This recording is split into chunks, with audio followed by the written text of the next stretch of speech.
Rashtrawadi Congress party Sharadchandra Pawar गटाच्या माजी नगरसेविका सौ पवित्राताई केरीपाळे यांच्या वाढदिवसाच्या निमित्त भव्य रक्तदान शिबिराचे आयोजन।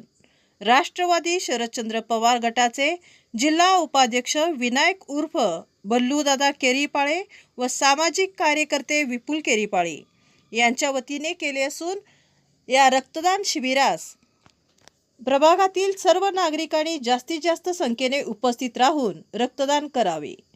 शुक्रवार दिनांक 1 मे 2026 रोजी सकाळी 10 ते सायंकाळी 6 वाजेपर्यंत ठिकाण फौजदार गल्ली सांगली। संयोजक हिंदुत्व मित्रमंडळ सांगली।